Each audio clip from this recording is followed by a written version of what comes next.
বেগুন পোড়া, বেগুনের ভাজা, বেগুনের তরকারি আর ভাল লাগছে না, কি করবে?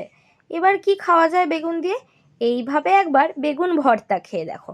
কি করবে বলো তো? বেগুনটাকে গোল গোল করে পাতলা করে কেটে নেবে এবং সাথে নুন হলুদ মাখিয়ে রেখে দেবে।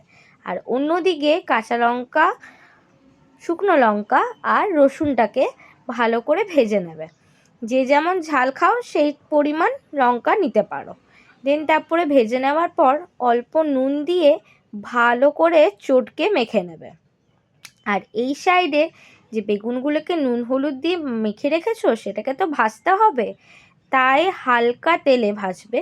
কেন বললাম বলো তো যে পাতলা পাতলা করে গোল গোল করে কাটবে? কারণ তোমরা যদি মোটা মোটা করে বেগুনটাকে ভাজো তাহলে বেগুনের ভিতরে যে তেলটা বেরোবে অনেকটা তেল বেরিয়ে যায়।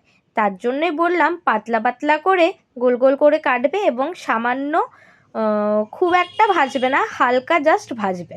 আর তোমরা পেঁয়াজটা কাঁচাও দিতে পারো, ভাজাও দিতে পারো। কাঁচা দিলে তার টেস্টটা আরও বেশি লাগে। দেন তারপরে বেগুনের ছালগুলোকে ছাড়িয়ে নেবে এবং সবগুলোকে একসাথে মেখে নেবে।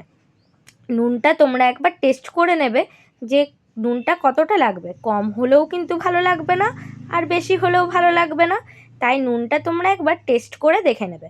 আর সবার লাস্টে দিয়ে দেবে হচ্ছে একটু সামান্য কাঁচা সর্ষের তেল। এতে কিন্তু টেস্টটা আরও বেড়ে যায়, একবার করে দেখবে।